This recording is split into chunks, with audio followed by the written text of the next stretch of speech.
It's Thursday. You know what time it is? It's Dad O'Clock. The Dad Next Door show brought to you by Jason Centeno. That's me. And some of those guys behind me is also me. But yeah, it's Thursday. Let's get started for the dad ride. The every Thursday night party time, excellent thing that we got going on here.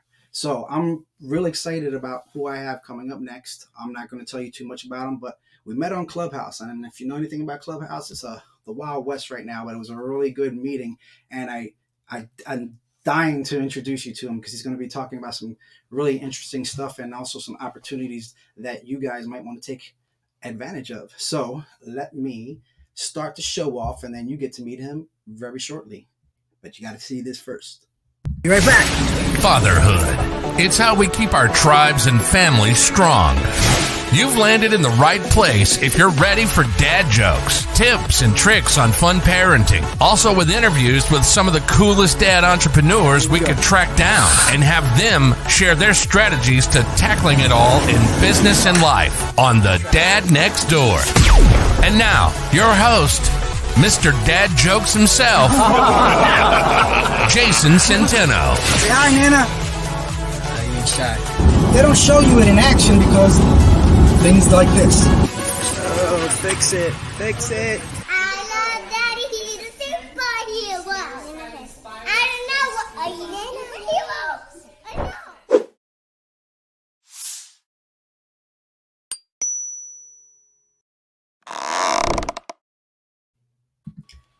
I don't know. Am I? Am I a superhero? I just I like would say so. that part makes me laugh. It gives me joy.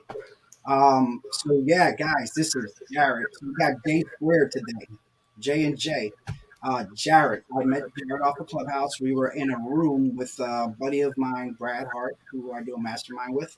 And we were talking investing and tech and all these other things. And then I guess you heard my story about the dad stuff that I do, and you were really, I guess, feeling it. And so we connected on there, and you began to tell me about CEO Labs and what you were doing, and the rest, I guess, is history or history to be told. So that's part of the title, the Dadpossible, right? Mission Dadpossible, and it's basically us putting together an army of tech company. I mean, I'm helping you, and you're putting together.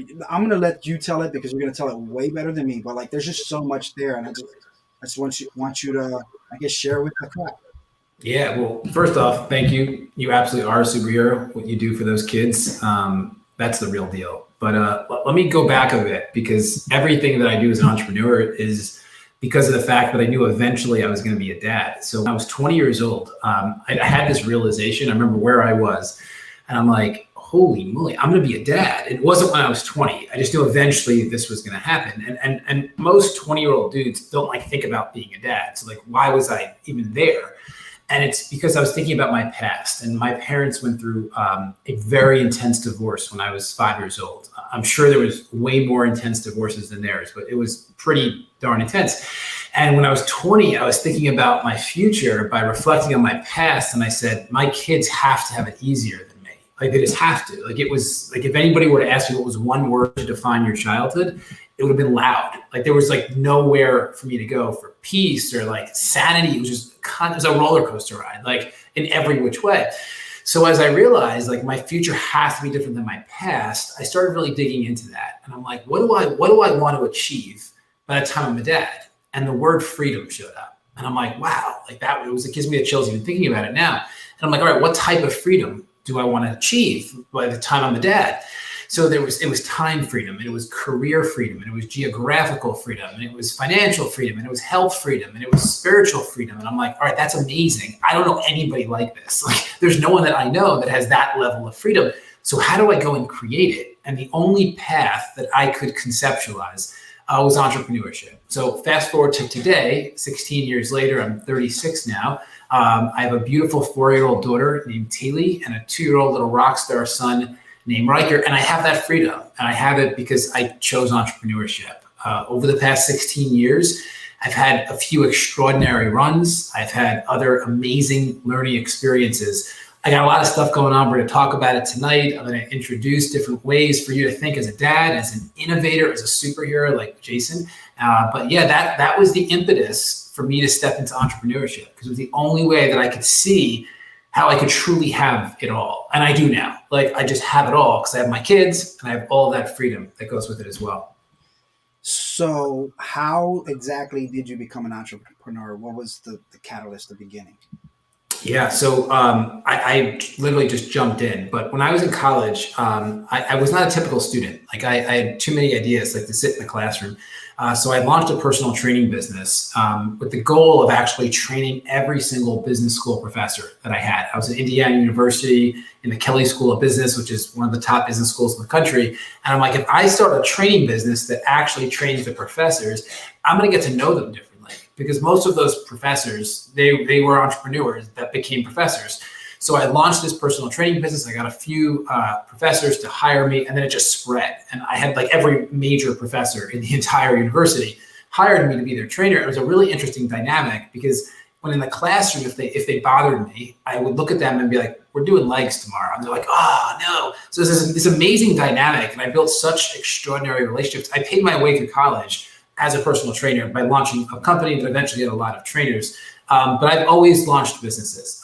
If you ask me like how, I'm not afraid to have it not work, because I'm willing to innovate until it does. And that's been like the thesis of my life. 9 years ago, it kind of all came together. I'm a non-tech tech entrepreneur. So what that means is I have a lot of tech ideas, but I am not an engineer. I know how to write marketing copy, and I know how to sell. So 9 years ago, I launched a company on my own in my tiny little 2-bedroom apartment called Synduit. And the vision for Synduit was for it to become a SaaS platform, which is software as a service, specifically the simplest marketing software in the world for small business owners that was populated with all of the content they ever dreamed of. That's a big tech build, and I couldn't do that. I know how to write marketing copy, and I know how to sell. So I said, okay, I'm going to start there. And I sold myself as a copywriter. I got 2 really high profile clients, and I said, I'll work for free. Give me a percentage of sales. And we structured a relationship, and their exact words to me, Jason, were, if you make this work, you'll be set for life. And I said, well, I guess I'll be set for life, because I'm guaranteeing you I'm going to make this work. And I really made it work. Like, I personally made millions of dollars, which means they made many, many millions of dollars from what I was able to produce for them. And that was the catalyst for Synduit. Within 14 months, this morphed into an agency, built a big team, big office. We had 400 clients. They were paying about $10,000 a month to work with us, some a little more, some a little less. So we were extremely cash flow positive. This was pretty much an overnight success, but it was really a means to an end, because that wasn't my vision. Like, the agency was great, but I wanted to find a way to do what we were doing. But I wanted to support 1 million small business owners, and there was no way to do that as an agency. So in 2012, I said, let's take a radical pivot and let's build that SaaS product. Let's call it a virtual marketing department. So I started interviewing different development firms all across the US. And I finally hired one out of Boston, Massachusetts, that had an incredible track record. They worked with major brands. They probably had close to 1,000 employees. I got to know their founder really well. And he said to me, this is an exciting build. It'll take about 10 months and $750,000 to bring the minimum viable product to life. So I said, let's do this. I'm committed to it. I believe in it. And like I told you before, like, I'm not afraid to fail, because I'll innovate until I'll succeed. So I just went all in. I was writing a check personally every month of $75,000 for those 10 months. And I micromanaged this build. And at the end of 10 months, they turned over the product. I'm so excited for it. And it was half of what we agreed on. And the final invoice, Jason, which should have been $75,000, was $1.5 million. And I'm like, oh, this must be a mistake. Like, that doesn't make any sense. How did they legitimize that big of a? Yeah, I called up the founder, because we became friendly. We were kind of like their coolest client, because they were working with like these big agencies, and it wasn't like overly innovative work. And I'm like, this is a mistake, right? He's like, oh, I wish. He's like, this was our least well-managed project ever. I'm sorry, but it is what it is. And I'm like, it most certainly is not just what it is. Like, so we negotiated. I did pay more. They accepted less. We just wanted this relationship to kind of be salvaged and we could all move forward. But the one thing that I negotiated for, which was like a non-negotiable, like this was the thing that I wanted, was personnel. There was one person on the team, Jason. His name is Mani, and I wanted him to join me. Prior to working with me, Mani lived in India. He's kind of a legend in India in the software development world. He did a lot of stuff in the open source community, and he built a big software development company in India, close to 100 employees. And he sold it in 2011 because he wanted to move him and his wife to the US, kind of stabilize their life, and then become a dad. And when he moved to the US, he actually moved and he was living on the end of my street where my office used to be, like right outside New York City. So he could have been anywhere, but that's where he was. So we were like meant to connect. This company that overbilled me hired him to literally come into my office each day to work with me. So in 2014, I invited him to be my CTO. And we then started really doing things right. We started hiring a team in the US, in Canada, and we hired 12 people in India that Mani used to work with. And if you're in tech and you know how to hire in India, you have an insane competitive advantage. The skill is better, the commitment is unmatched, and the price is just right. And we experienced all of that. The downside, because I care so much about people and their quality of life and this whole premise, which is I want everyone I touch to have it all, they didn't have it all, because even though I was paying them very well, they were still contractors. And in India, when you're a contractor, you get no country benefits. And in addition to that, your income isn't recognized by banks. So it's almost impossible to get a loan, houses, cars, etc. And that wasn't good for them. So I'm like, we need to solve this for this team, which is like my family. I care about them deeply. So I said, let's go through this very arduous process and set up a company in India. Because if I set up a company, I can employ them, but I have to own the company. And that's hard to do as a US citizen. It took us about 2.5 years. It was extremely expensive, but we got it done in 2017. We hired the team, we scaled the team, and then as a result, Synduit scaled.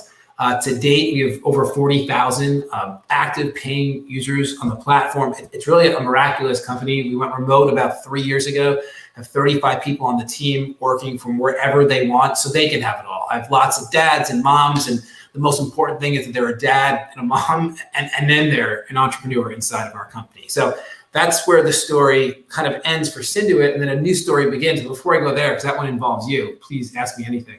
No, I was just trying to say, okay, so did Synduit, then Synduit is no longer yours, it was sold? I still own it. Yeah. So I own it outright. So in 2020, this magical thing happened. I woke up one day and I realized I'm officially obsolete at Synduit. Like I didn't have a role anymore. And my opinion is this should be every entrepreneur's dream, is to not be needed. Like create a company that doesn't need you. And I was officially there. I have an amazing team. I've mentored them well. I promoted them well. And they're like, Jared, we got this. Like, we got it. Like, go do your thing. And I'm like, awesome. So I gave them equity. So they had like real ownership. And I had a lot of time on my hands, like a lot. And I'm like, all right, what does this next chapter look like? So I was really like soul searching. I'm like, what do I want to do next? Like, what's that next big thing? Because I'm that non-tech tech that was able to scale a tech company without raising any capital. Like that's pretty unique. So I'm like, I know what I want to do.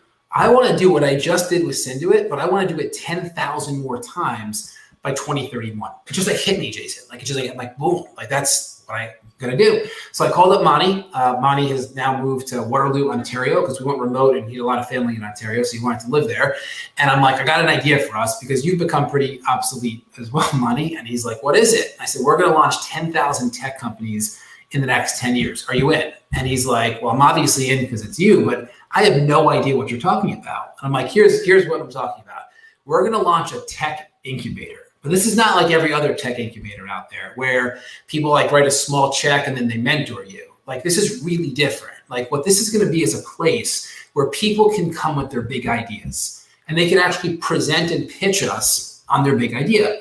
And we're going to then assess 4 specific things. The first is the person. Like, are they the right person to have this big idea become a reality? Do we trust them? Do they have the skill set? Do they have the right character?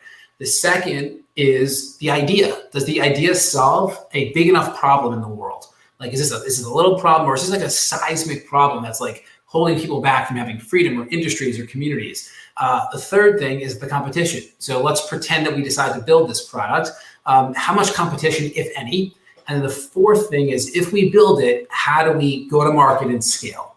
And if everything checks out, we will then go to that big idea person and we'll say, we love the idea, we love you, let's do this, and we'll launch a new company with them.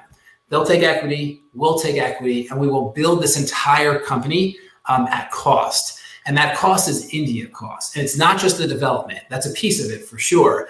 It's everything. It's the go-to-market. It's the sales. It's the customer support. It's the fundraising. It's the administrative side. It's the building of the personal brand for the co-founder. I mean, we're doing it all. Like we have over 200 people now on our team and growing. We hire about 10 to 15 people every single week. So we do it all. So we opened this portfolio up about 7 months ago. In those 7 months, we've had over 300 big idea pitches from people that had a big idea. And we said yes to 22 of them. So we currently have 22 tech companies. They're at some stage of development. Many are like launching any day now. So that's very exciting. And it's the most rewarding thing I've ever done as an entrepreneur, because the people that we're doing this with, Jason, have really awesome ideas. They're wonderful humans, but their ideas would never see the light of day if we didn't collide, because they just wouldn't know where to go. And they didn't want to have a story like mine where they went and trusted the wrong company and then as a result got nothing out of it. They wanted to have a partner that was going to go on that ride with them and that would win when they win. And that's how we set up this company. So it's been amazing. It's exciting. The team's off the charts, and I'm excited because you're part of this as well, which we'll talk about in a bit. It better be like number 23 or 24. That's what Yeah. So 200 employees now, and you want 10,000 tech companies, and you're hiring a lot in India. Are you going to hire, I guess, 100 sort of case managers or something to help you with this load? Because 10,000 is a lot for just you and Monty. How are you Yeah. getting over that hump? So we hire about 15 people, 20 people a week between US and India. So on the US side, those are the team that works directly with our co-founders. And then on the India side, it's more behind the scenes. So it's development, it's project management, it's go-to-market strategists, it's copywriters and graphic designers and videographers and like true internet marketers that really understand internet marketing, like digital marketers. So it is a machine that we've built. Like the whole vision was this. I have this belief: everybody's meant to be a tech entrepreneur. I really believe that. Like every one of you dads out there, like you're meant to be a tech entrepreneur. I want you to know that, right? Like you see inefficiency in the world, and you know what you wish you could do that you can't do, and you can articulate a solution. And most likely the solution is tech. You're meant to be a tech entrepreneur. So that's my thesis: is everyone is meant to try. But most people don't even allow themselves to think that way because they're either define themselves as not technical, or they feel silly because they're like, even if I have a big idea, like what am I doing with it? Well, now there's something to do with it because we built this machine where you can put your big idea on the front and it spits out a company in the back in 90 to 120 days. So it's like this really accelerated process. Then you have a partner that has a track record to support the growth, the scale, and then the future exit. But what I want to prove, this is what I'm really excited about, Jason, is I want to prove that whether you're 12 years old or 82 years old or anywhere in between, you can have a big idea that becomes a meaningful tech company. Because we have this philosophy at Sila, which is called flame work. This is a great opportunity for you dads, like to realize whether you're in corporate, whether you're retired, whether you're an entrepreneur, find your flame. Like what are you uniquely qualified to do? There's this whole concept that you think about a candle, and a candle has wax and then it has that little flame on top, right? Well, most people spend the majority of their life in their wax, like 98 to 99% of their day in their life, they're in their wax. And when you're in your wax, you can't do anything. You're just stuck.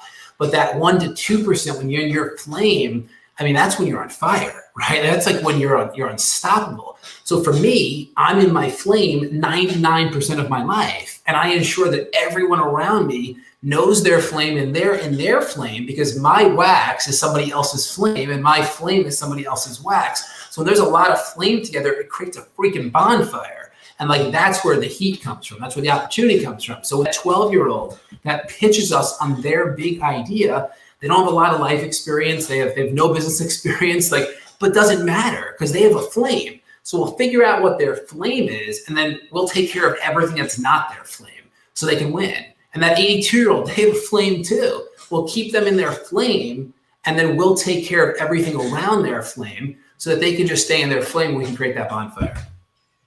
I'm kind of grinning here because your analogy is wax and flame and fire, and I'm like, you're talking to a retired firefighter. Yeah, I know that. Nah, I ain't gonna slow down that flame. In fact, that thing needs to burn. That thing needs to burn big. Sounds like you and I and some other people need to put together another Shark Tank, because that's the way you're gonna get all these people coming at you.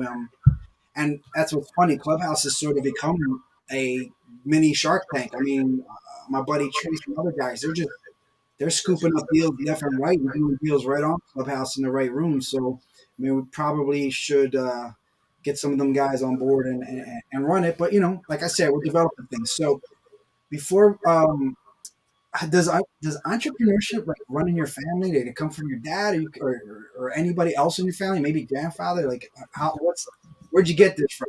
Or is it just you so far? Yeah, not like me. Like my dad was in the garment district, Manhattan, and he was like a typical salesman in the garment district selling women's dresses. He's an amazing salesperson. Wasn't an entrepreneur necessarily. Know what it was for me? I realized at a very young age I'm unemployable, so I didn't even try because I'm like, I know that that's not going to work. I was always that different kid in a good way. I mean, I was the most popular, the most athletic, but I was like different. Like my discipline at a young age was so extreme. Like when my friends would be like eating candy bars, I was eating protein bars. Like when they were playing video games, I was working out like as a teenager. Like when they were watching like MTV, I was listening to personal development. Like I was always fanatical about anything that would give me the edge in life. Like, and it wasn't to like compete against anybody else because it was just for me. So when I was in college, I was a natural bodybuilder. I never competed and no one even knew what I looked like because I'd go to the gym every day for 2 to 3 hours a day wearing sweatshirt and sweatpants. Like no one could even see what it was, but I was huge and like ridiculously shredded, all natural. Like I didn't even use protein powder. Like it was just strict nutrition and I understand how the body works. So I knew how to fuel myself and I pushed myself hard. Like I used to incline bench press over 400 pounds. Like I don't do that now, but I used to do that. I was a maniac. To me, entrepreneurship is just that. I think that so many people, they have this itch inside, Jason. They have like this itch, like, I want to do something for myself, but they don't give themselves the permission to just do it.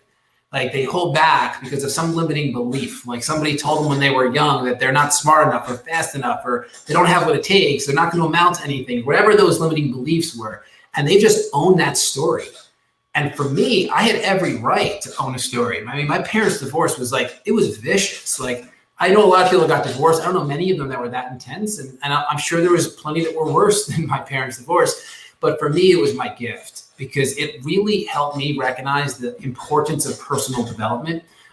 When I was like 6, like for whatever reason, I started reading motivational quotes. It was like my beacon of hope in like the noise of my life. And I don't even know if they made sense to me. Like I'm not even sure, but I was like looking at the books and like, I remember doing this. So the only path for someone who's unemployable, that doesn't follow the rules, but makes the rules, that knows how to sell the way that I can when they believe in something as deeply as I do, is entrepreneurship. But I don't believe that I'm unique. I believe that everybody has that thing that just drives them. They just don't give themselves the permission to allow it to drive them. And then instead, they just make compromises and they just accept things as what they are. And I ask you dads out there to challenge that. Challenge doesn't mean you go and quit your job tomorrow. Like that would be irresponsible. But it does mean if there's something inside of you, there's like this light that just is inside of you, like turn that light into a bonfire, give yourself a chance, create some space to start to pursue. And if it's this big idea and it's tech, even if you're not technical, like talk to Jason, like we'll collaborate and maybe we can build something that's really meaningful, that changes the entire legacy for you and your family and thousands to hundreds of thousands, to even millions of lives from around the world as well. Yeah, I mean, that's what the newly designed, literally that website went up today, dadlabs.tech, is how they're going to be able to start the process. And I do believe you're right. I believe that everybody does have that entrepreneur spirit in them to some degree. I just think people take the easy way out, get lazy, or just they don't do the personal development. Their version of personal development is looking at what everybody else is doing and being mad that they don't have what other people have, not really knowing that a lot of that's fake and for show and fake it till you make it. and they haven't established, I guess, the proper. Well, they're not ready for it. To be honest with you, they're not going to be a good steward of it when they get it. And as someone who's was in the real estate industry, did a lot of wholesaling, wasted a lot of money on just fun stuff without having a lot of discipline. I grew to realize that flaw, and adjusted course, you know, early enough in my life to make that work. But I do remember as a kid getting, all these books on like how to make money with like writing books and publishing and a whole lot of other things. And it was just like, how am I going to do this? How am I going to do that? But I always stuck with it. I always had this desire to figure out like somebody's making money somewhere that I don't know about, so I should go find out about that. And it was just in me because I didn't want to. Like I grew up in a bad neighborhood, so yeah, I don't want to do drugs. I don't want to end up like like people did there, getting shot, getting robbed, or going to jail. So I was like, yeah, I don't like that. So let me find a different way. And I was always looking for that alternative. Then it's alternative to the streets, but it's actually the way you should be an entrepreneur, looking for the right way to do things. So You know what it is though? There's like this concept. I talk about this a lot with my team and even just like publicly. There's only two ways to do life. It's easy hard or hard easy. Just most people choose easy hard. And like what easy hard looks like is I'm not taking any risks. I'm gonna play it safe. I'm gonna cut corners, and it's easy. Like it's actually easier when you do that, right? But what happens later on in life is it gets like progressively more difficult, like progressively, because you took that easy path, and then life just gets more challenging. If you do hard to easy, and that could be looked at as entrepreneurship, where it's like a lot harder on the front end. It's like you're putting in those long hours, like there's risk, there's like entrepreneurship is physically painful at points. Like there's like that physical feeling of like, oh my gosh, like, can I do this? They're obviously emotionally depleting. It could be financially challenging. But if you do the hard first, it gets easy. Like it gets easy. Like life just gets easier. And it's something that I always challenge people to do. And if you're on that easy path, like there's a chance it could get really hard. And it just comes down to like, would you rather pivot now where you have a lot of time because you're young and you can then take that time and take a little bit of a harder route, a riskier route, an uncomfortable, uncertain route to potentially make your future significantly easier. And not just your future, like your kids' future and like their kids' future. Like that's truly what's at stake. And it's also, like you said, when you were working out, when you were young, that's hard, right? Getting to that point, getting big. But then memory muscle, if you fall off for a little bit, takes over. And so just like with entrepreneurship, you did all that hard work in the beginning, you got that discipline, that memory muscle kicks in, and that's when it becomes easy because like it's hard to other people because they never built up that muscle. But it's easy for you to get back to where you were pretty quickly because you already know what you got to do to get there. And it's like the hard part is over, the not knowing. Now you know, oh, I did that before, I'll do it again. That's why they say like, anybody who's ever been millionaire, billionaire, if they lose it all, they normally can get right back to it because they know what it takes to build that again. So what about your kids? I mean, they're all young still, right? Yeah, Taylor's 4 and Riker's 2. So I'm going to ask if any of them want to follow in your footsteps, but it's probably still too early to tell. You know what it is? I was talking about this with my wife yesterday. So I want to have them recognize, and this is like sounds corny, cliche, but I'm gonna dig into it, that anything is possible. Like, and I think that most children are taught that very few things are possible. And it's not because their parents are telling them that, it's because of how their parents are living their lives. So they live their life with like this sense of scarcity, and like that's the model that they see. That's all that they know. So I have this commitment that they just see like everything's possible, like adventure is possible, and like radical transformation is possible, and success is possible. And I think at the root of thinking that way is understanding this superpower called influence. Like when you know how to deploy influence and you do it like for the right reason, you can get anything you want in life. Like and influence is like a science. Like there's an actual way to influence somebody to do something. And as long as what they're doing is better for them than not doing it, then you should always deploy it. So I want my kids to learn that. That is the single most important skill. Like for me, I always had it. I wasn't aware of my like skill around it until I did door-to-door sales when I was 19 years old. And I couldn't believe what I was able to do, like walk into a business and influence them to say yes. I only deployed it when they said yes, which was better for them than them not saying yes. So I was very conscious of only helping. But to me, like the single most important skill is that skill. And I already see it in my daughter a bit. Like I'm sure a lot of young kids are like this, where like they influence the parents to do whatever they want. But I want her to learn how to like do that with intention. Like Eckhart Tolle talks about becoming the watcher of the thinker.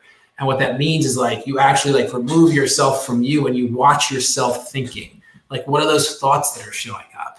And then when you're in a conversation, like you watch yourself in that conversation, you're still present in the conversation, but if you can watch yourself in the conversation, you could also change how you show up in that conversation. So that's my goal. I want them to never need me. I want them to want me. I want to teach them the power of deploying influence with the goal of helping people, like influencing them to see things within themselves that they don't see, influencing people within in a sales dynamic to make a purchase that's going to radically change their life. That skill, I just believe, is the most important skill.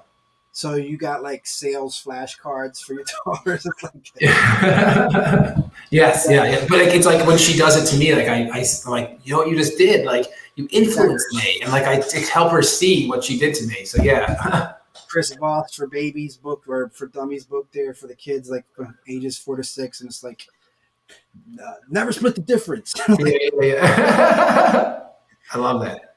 What's your daily routine look like?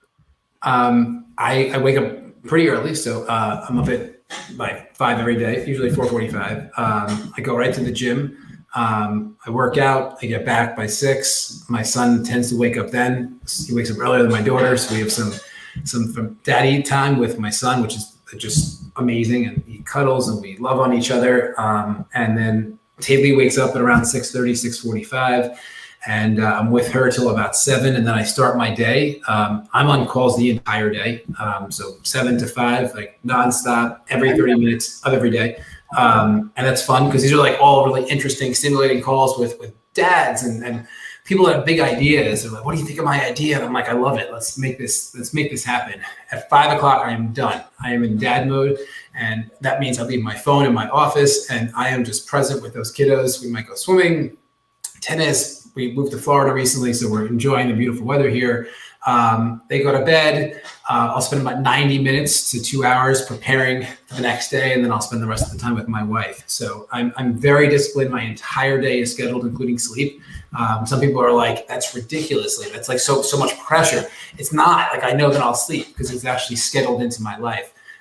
So yeah, that's what the routine looks like. My nutrition is tight, so I juice every day. I eat everything organic in our house. So I realize that what I put in my body is what fuels me. So as a family, we were extremely health conscious. And Saturdays and Sundays is the same routine, or you give yourself minus the calls. So I don't do any business at all on the weekends. Yeah. So we're just doing fun things, and we moved to Florida 3 months ago. So there's a lot to do here, which is amazing. I know the world is in lockdown. We happen to live in a county that's not. So it's a blessing. We can see each other smile and hug each other and love on each other and go out and do fun things. So, but yeah, I still wake up early, still go to the gym. That part's the same, but I don't do any work in between. Got it. So we're going to change this up a little bit and make it a little bit more fun. I'm going to ask you 5 random questions. Go for it. Whatever goes into your head, you answer that. So what's the strangest thing you've ever eaten? Strangest thing I've ever eaten? Whew.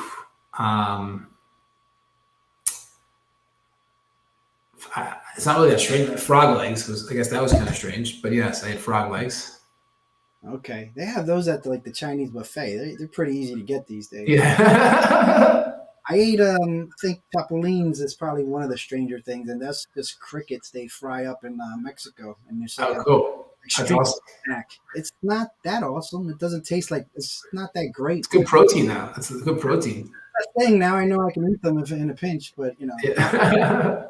Exactly looking for that when I'm going to the movies and I need something crunchy. What's your favorite thing about someone in your family? What was the question? What's your favorite thing about somebody in your family? My favorite thing about someone in my family, my grandma, she's 89, she turns 90 in September, and she plays 2 hours of tennis every single day competitively, and she dominates men, women, like people in their 30s, and I just love her outlook and vitality, and she is competitive as anything, and I love that about her. You should be putting that on YouTube, get some likes. Yeah, she's amazing. Yeah. So what's one of your weird quirks? My weird quirks. I think I'm pretty normal. No, I'm like a maniac though, but it's not really a quirk. It's like, I'll tell you, it's a story. So there's a woman on my team named Katie, and she's worked closer with me than anyone in really my entire life. And she's recently stepped into a place of running CELA. So now not as close, but she for 18 months was like on every single call with me. And every single Monday for 18 months, I don't know if this is a quirk per se, but I literally would start the day when she'd come online and be like, I have a new company, we're gonna launch. And it was kind of like a joke. And her mom came to her like 2 months ago, and she's like, does Jared literally have like a new company every Monday that he wants to launch? She goes, yeah. And then like that day was a Monday, and she signed on. I'm like, I have 2 new companies I want to launch. And she's like, it's literally crazy that this has been the case for you. So I don't know if that's quirky per se, but I'm like a maniac. Like when I have ideas, it's immediate implementation. Like, and it goes back to like one of your original questions is like what is like, how have you been able to be an entrepreneur? Like, what was that starting point? I'm not afraid to fail. I'm really okay innovating upon a failure. So I don't know if that's a quirk or not, but that definitely is something that's unique about me. Well, if you do the math, that means you're going to have to start 20 companies every month. Yeah. At least 2 companies every Monday to get up to. You're going to launch at least 100 with us, so that'll help us accelerate. I should say 100 because my last name means 100, so that would be appropriate. I love it. Yeah. Describe yourself in 3 words. 3 words. Intentional,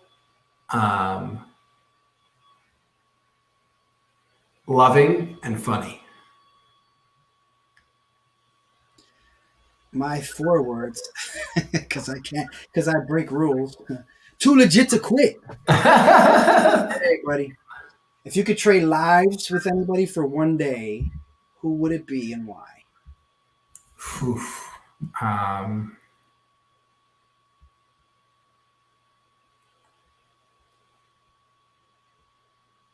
That is a great question.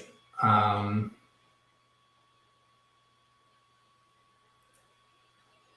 he's not alive anymore, but my grandfather, who was married to my grandma that plays tennis, I would have traded lives with him. He worked literally until the day he died. Maybe partially he had to, and partially because he wanted to. But he worked at Home Depot selling paint, and he literally made every single person in that store better. Like the way he looked at them and smiled, and I would like to be in his shoes just to see what that felt like, to bring that level of joy to people. So it'd be him. Got it. Super happy older guy. Secret smile kind of person. Was he like that? A person that you're like, he's always grinning and you're trying to figure out why? Yeah. Yeah. I get it. Like, well, when I do that though, people are like suspicious. But yeah, yeah, he has to be up to something. That guy. Setting them up for a dad joke or something inappropriate, or they're always questioning the grin. But I mean, I've had that my whole life. I got in trouble for it enough times, but it's just part of me. Well, I did ask you about something weird about you, but what maybe something funny or amazing about you that people don't know that they should know about you? I had a mullet with a comb over until I was 13 years old. This interview is over. A mullet, huh? Hardcore, just in the back, comb over, tight on the sides until I was 30. My dad had it too. We both had it. That was when you were lifting too? I was only 13, so not yet. But yeah, I was a baseball player, so like everybody thought I was a girl because of how my hair was. It wasn't just a rat tail. I mean, it was a beast back there.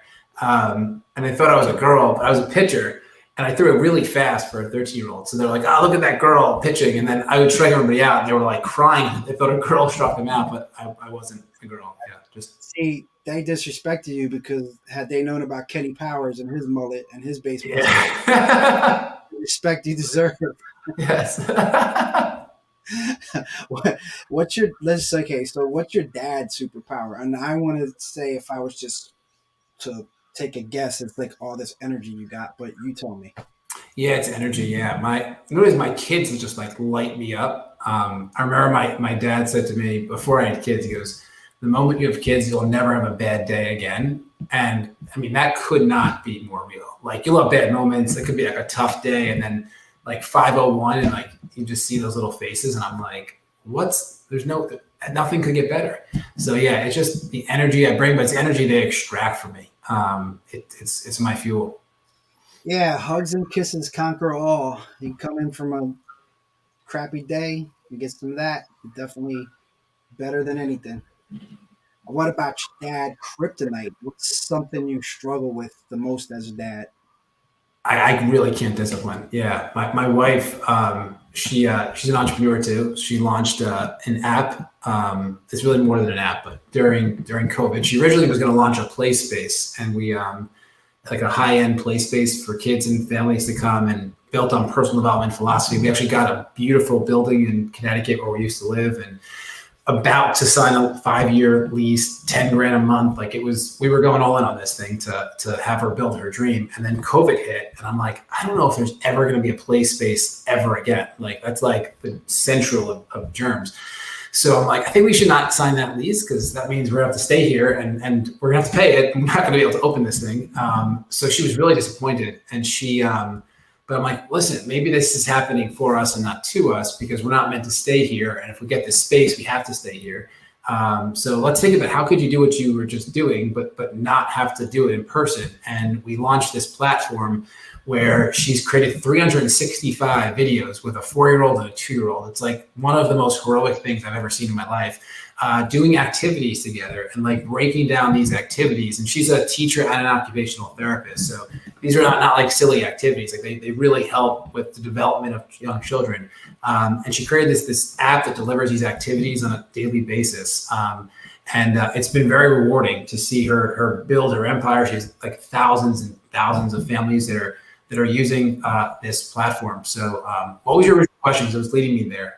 Discipline. So she's bad cop and you're good. Oh, the discipline. So I'll tell you where this led to. So we partnered with Deborah Tillman. So Deborah Tillman is the super nanny on TV. So she's actually adding an entire discipline program to my wife's app. And my wife's like, you are the first student going through this because you can't discipline. So yeah, my kryptonite is them. I mean, like they give me that look, and like, I don't know how to say no. And I know it's not good, but I just don't know how to say no. I mean, I get it. I say yes more because I feel like they should do more, even mess up more. Yeah. So I'm good cop most of the time, but when I'm bad cop, I'm bad cop. Like, yeah.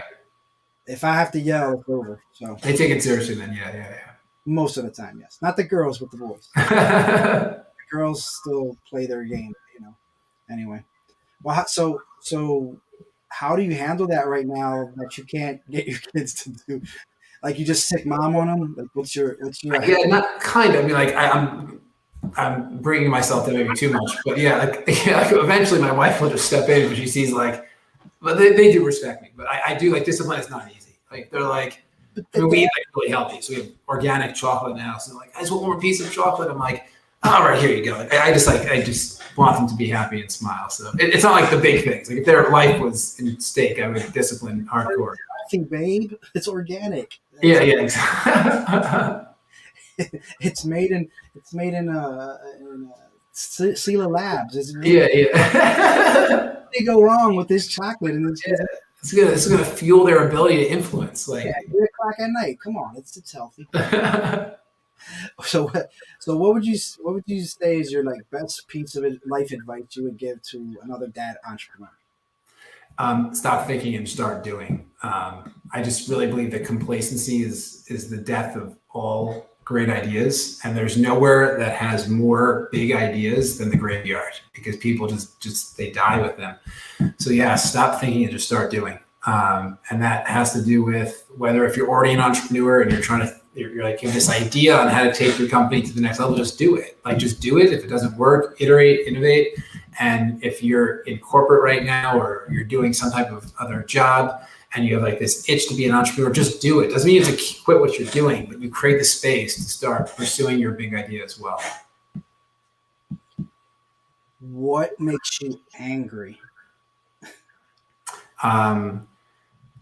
Contradiction drives me nuts. So like the world right now, I believe, has a lot of contradiction. Like the political landscape has created and I'm completely apolitical, but this has created a lot of contradiction in the world where people are like, do as I say, not as I do, that drives me mad. What do you say?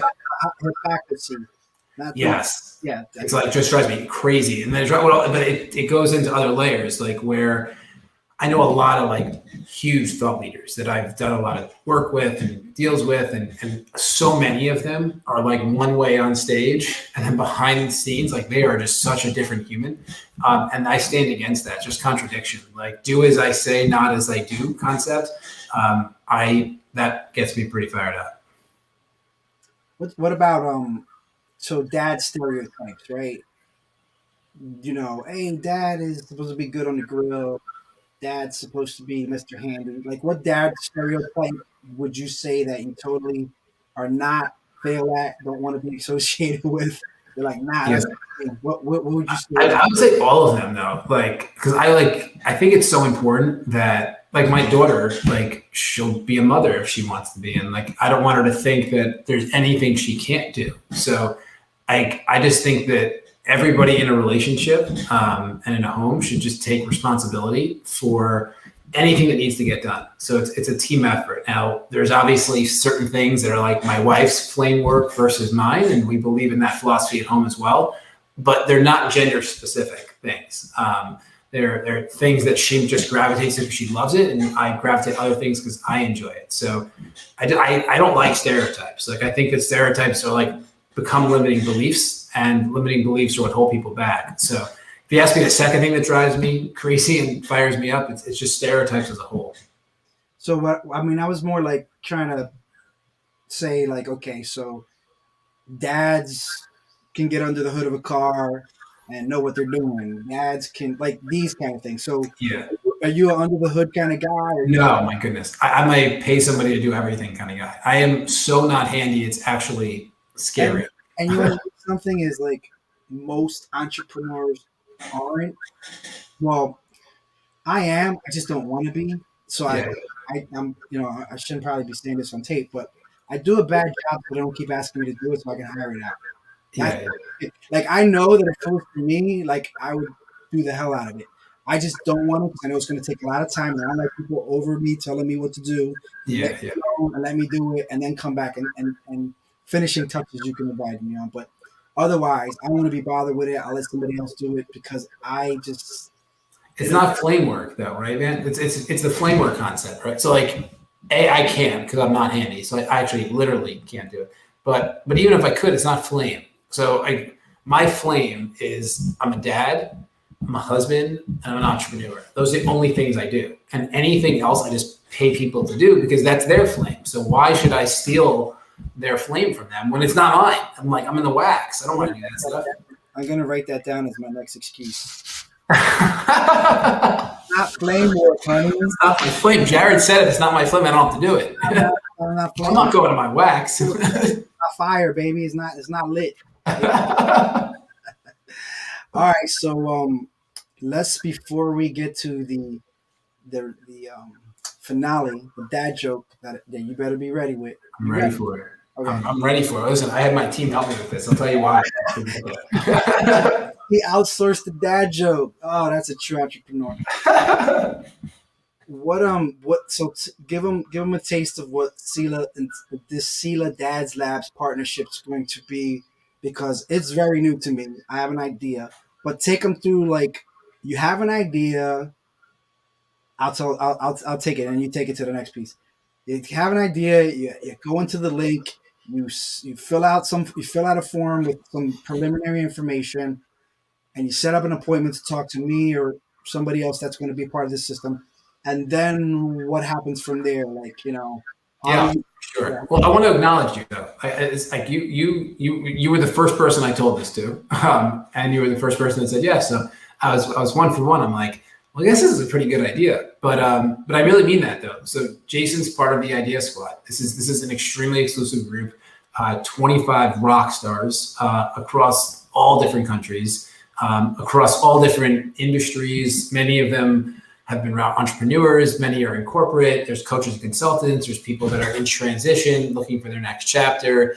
Everybody's successful. They're hungry. They come with a server mentality. They want to like make a difference in the world. But JC was the first one to say yes. And what that means is he's part of Sela Labs. And he's now able to go out on behalf of Sela Labs, which is a really big deal because Sela is that machine. Remember, like you put in a big idea in the front and it spits out a tech company in the back that's going to grow, scale, and sell and change the world and make everybody a lot of money. But what Jason's able to do now is go out and meet people maybe like you guys, like the dads out there, and that have a big idea. And you're going to introduce your idea to Jason in a 30-minute consultation. And he's going to be able to assess very quickly, are you the right person for this idea? And is this idea big enough? Quickly, he'll be able to assess that. And from there, if he's like, you're the right person, and this idea solves a big enough problem in the world, he's going to go deeper with you. And we support him with this depth. And what he's going to do with you is take you through a process. It's about an hour long. And we call it crystallizing your idea into a solution. This is where we're going to literally take this idea that might be bold and audacious, maybe a little bit abstract, and we're going to really break it down into like, what is the solution? Like, what is the thing that we're going to create? And then Jason's going to work with you to help you prepare to pitch our team at Sela Labs. He knows exactly what we're looking for. And then you're going to go and pitch. And you're going to pitch like there's like, this is plan A, there's no plan B. You have to say yes. You're going to be fully prepared to do it. And if and when we say yes, we're going to co-found a tech company with you, dads, and we're going to build something really special. And if we say yes, it's because we know it's going to evolve into something positive. We can't guarantee that everything will be a unicorn, which means $1 billion company. There's no guarantee for that, but we can guarantee it's not going to be a disaster. Because if we say yes, like we know this is the right person, the right idea, there's not competition, and there's also a straight line to go to market and then scale. So Jason was the first yes for the Idea Squad, and he has the ability now to meet dads like you that have ideas. You just head over to dadlabs.tech, fill out that form. It's a 30-minute consultation with Jason where he'll really explore your ideas, see what's there, and if there's something there, he'll start working with you to crystallize it. And I just can't wait to meet you dads. Like I want to know that on our quest to 10,000 tech companies, that at least a few hundred of those are because of Jason finding a dad that has a big idea and he supports them to then come and pitch us. And then we say yes. And now we have a dad tech entrepreneur. That's the next level for life. Like when you can become a dad tech entrepreneur, I mean, next level. Like that's like financial legacy, impact legacy. Like it's fun. Like when I talk about have it all, I don't believe I would have it all if I didn't go down the path of tech. Like tech has given me a level of freedom that's really hard to create in other industries. And I just can't wait to help dads make that their reality. So go there, dadlabs.tech. You can see the link there. Fill out that quick form. You'll get access to Jason's calendar. Grab a 30-minute slot. Do it quickly. Remember, like don't think, just do. And have that conversation with Jason. He'll be able to help see what's in that idea and then eventually get you prepared to pitch us as well. So, I'm gonna share with them, how I came across. So it's not like I just met Jared and I was like, hey, I just want to be part of your crew. I actually had to go through the same process. And if you want to know what my big idea was, it was creating a dad bot. No, not really, but that would be cool. Maybe that's the 10,000th one. On that. I got my Iron Man shirt on, so it's possible. It's augmented reality. Like you can like put on like Google Cardboard and have a dad bod. But seriously, it came from my work as an Airbnb host, a short-term rental host, and it was a problem that I kept running into, and it sparked an idea on how to basically create a crowdsourced trash disposal system. And I had this idea, I wrote it down, and then 3 years later, I meet Jared, and I'm like, yeah, I've been popping this idea in my mind for a little while, and started explaining to him, and it's just like when he says it's an idea that can change the world, it's serious. Like this could literally change the way we deal with garbage across the world. So, and then incentivize people to basically be trash collectors. So you get paid to pick up trash. That's the idea behind this. Not going to say anymore, but that's what got him excited. So when you're coming up with ideas, you got to think like what it's got to, something small can be big. A piece of trash on the ground does turn into a lot of trash over time. But it's like taking that scrap of an idea and like, wouldn't it be cool if, and then running with it, writing it down, batting it around, asking some people their opinions on it, do a little market research. And then if, 100 people say you got a good idea there, now let me see something, maybe that's when you should start talking to us, because that's a pretty good demographic of just, hey, is it viable? Is asking 100 people. What does this sound like to you? Don't get worried if somebody's saying somebody's going to steal your idea.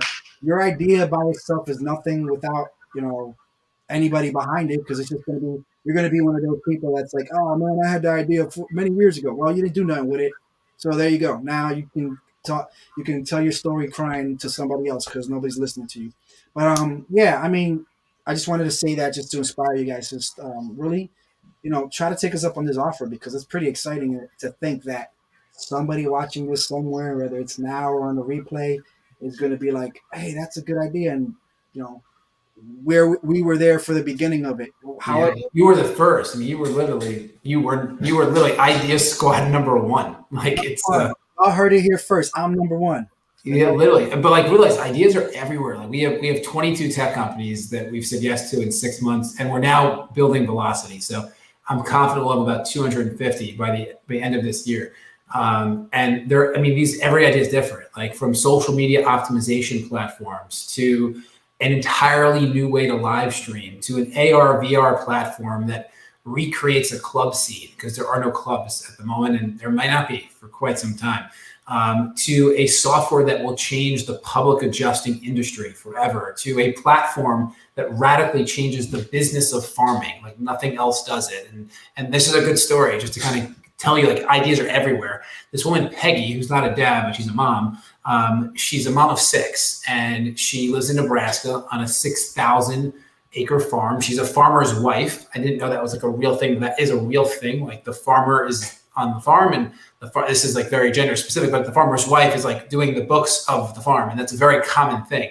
And the husband came to Peggy last year, and because her kids are all either in college or out of college, and said, Peggy, let's double the farm. Let's go from 6,000 acres to 12,000 acres. And she's like, I can't do it. And he's like, what do you mean? You never back down from a challenge. She's like, I can't manage more acreage than I currently have, because my legal pad can't manage more acres than I currently have, because she runs the business of the farm on a pad and paper, a pad and pen. And he's like, okay, here's another pad. And he's like, I'm not being snarky. Use the second pad to write down what you wish you can do, but you can't do. And she's not technical at all. So she was just writing down the things that were like really inefficient, the steps she would take to get things done that require too many steps in her mind.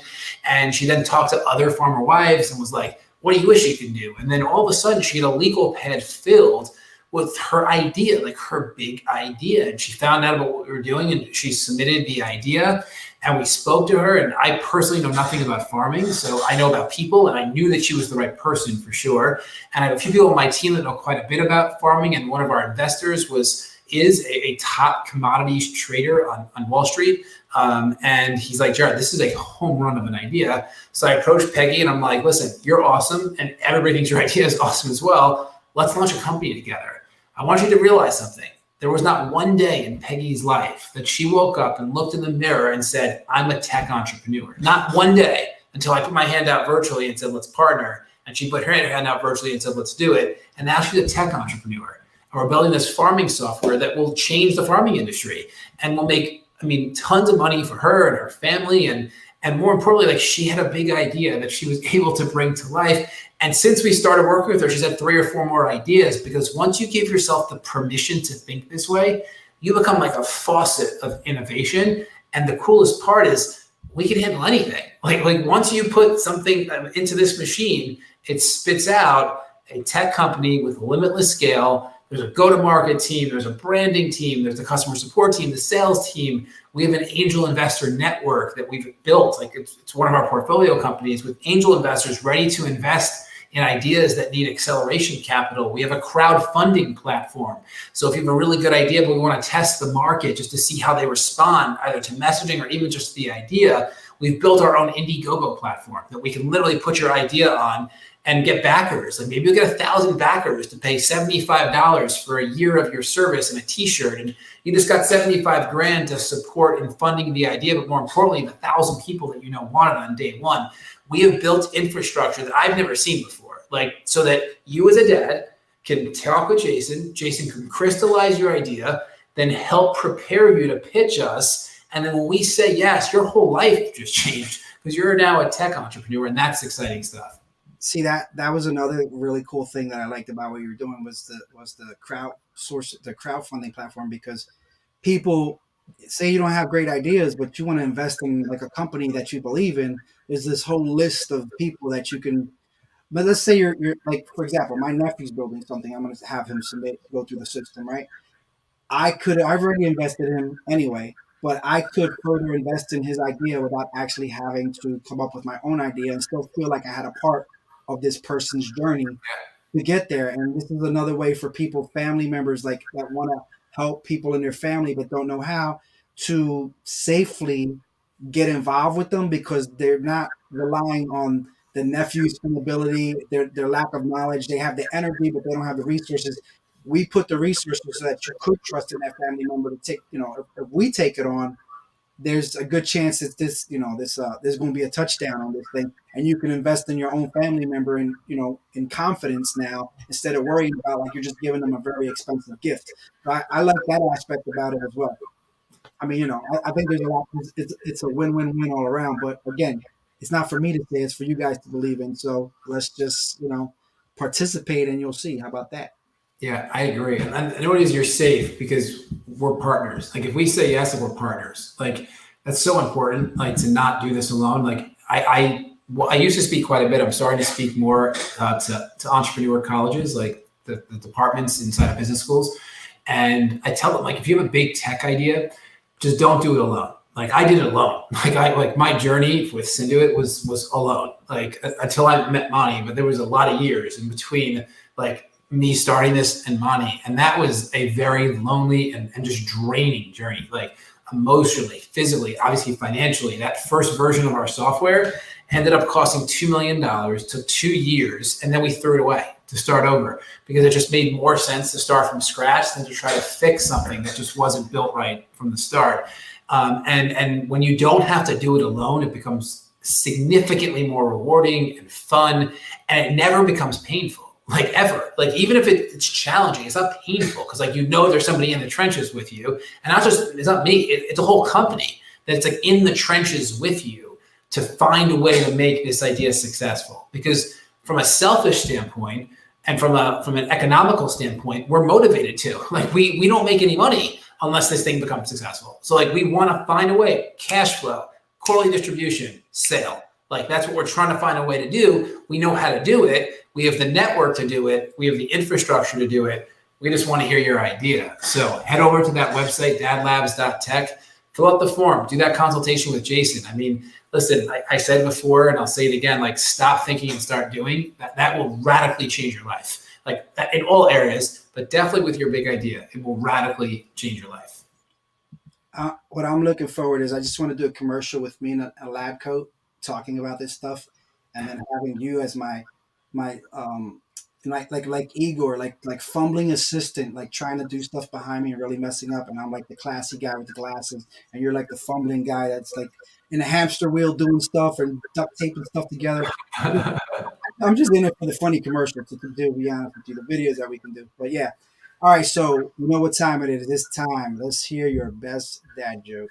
So it's funny. So we have like internally at Seal. This is the one you got from this. This is your team. I crowdsourced this. I had to crowdsource it.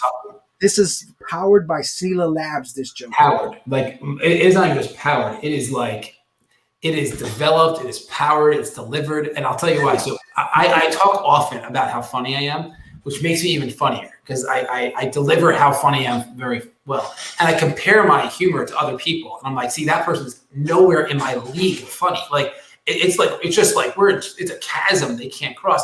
But dad jokes are just not my funny. Like that's just not my funny. So when you said to me, you need a dad joke, I'm like, all right, team, we need a dad joke. And they came up with like 22 dad jokes. They're like, pick one. So I'm like, all right, I could pick one. So my dad joke, I'm going to read it to you.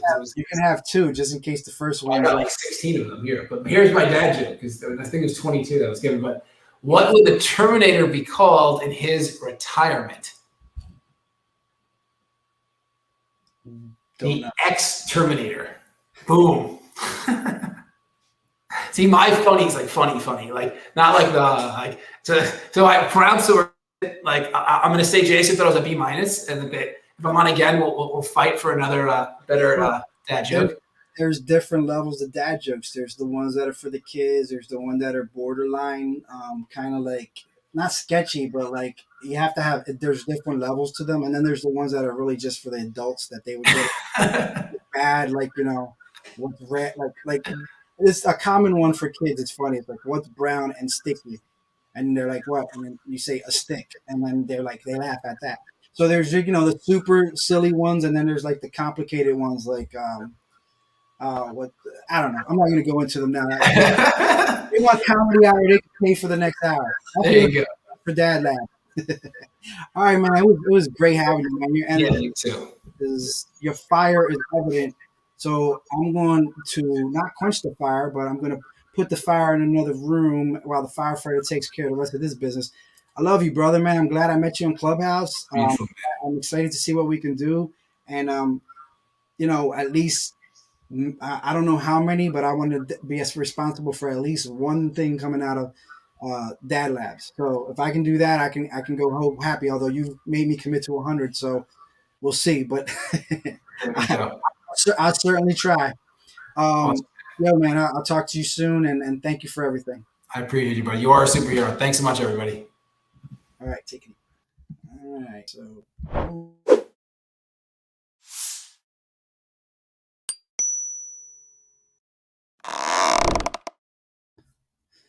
Hey guys, I am back and it's that time. So every week we've been talking about this scholarship to a mastermind that I do. The value of it is it's in what do you call it? There is no value. It's hard to even price this thing out.